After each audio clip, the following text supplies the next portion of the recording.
Welcome back to Cooking Life with Deb. Okay, magluluto tayo ng isdang adobo.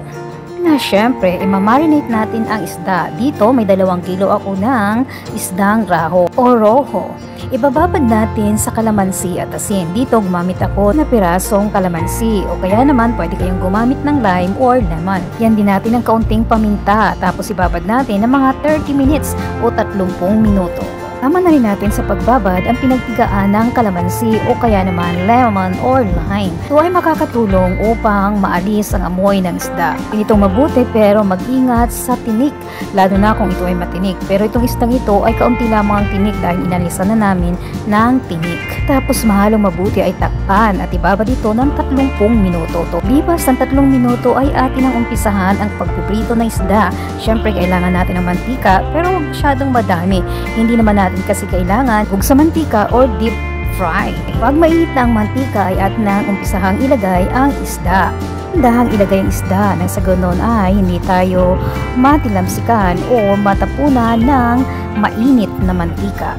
Nailagay na ang lahat ng isda, atin itong takpan. Iprito sa katamtamang apoy lamang. Palipas ng 10 minuto ay tingnan at ito nga makikita nyo na luto na ang kabila nito. Kaya naman kailangan natin siyang baliktarin. Baliktarin din ang dahan-dahan. Nang sa ganun ay hindi tayo matalsikan or matapunan ng mainit na mantika.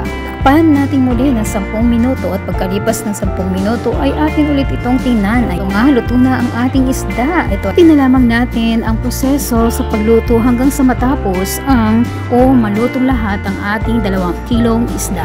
Luto na lahat, ilagay ito sa plato at itabi muna. Magsimula tayo ngayon sa pangalawang proseso. Gamit ako ng 3 pirasong sibuyas, kalamansi juice, kalahating tasang soy sauce, 1 teaspoon garlic, teaspoon ginger paste, teaspoon chili flakes, coriander powder, optional. At as start, kailangan natin ng kawali, mantika, depende sa iyo kung gaano karami ang gusto mo at mainit ang mantika, ilagay ang bawang. Prito natin ito hanggang sa ito ay maging golden brown. Golden brown na ilagay ang sibuyas. Sahin o prituhin hanggang sa maging golden brown at lutuin ng 5 minuto.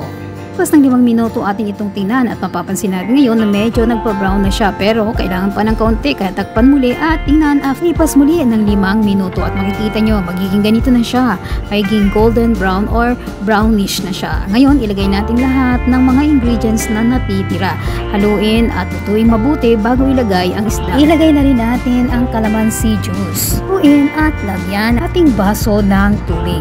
Pagkatapos natin mailagay ang tubig ay atin itong haluin pan at pakuluin. Ito ay kumulo na, atin ang ilagay ang mga isda. Dahan-dahan po lamang nang sa ganun ay hindi ito masira.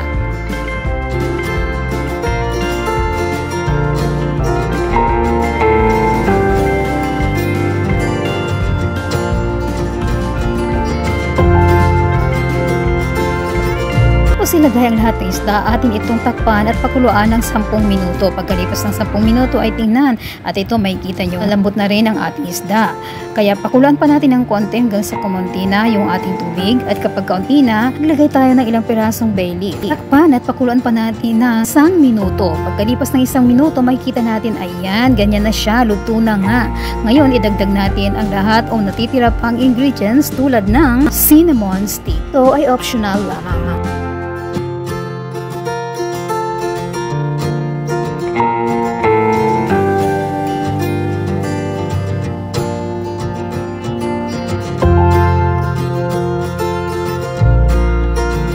Ngayon, luto na ang isda. Takpan muli ng 1 minuto at pakuluan. After 1 minute, ito na. Luto na ang ating isdang adobo. Para lalo itong sumarap, lagyan natin ng garnish tulad ng garam masala, roasted garlic, onions or fresh ginger. Here, I am using coriander leaves. This is my fish adobo and it's ready to eat. Thank you so much for watching. If you're new to my channel, please don't forget to subscribe, like, and share. Thank you!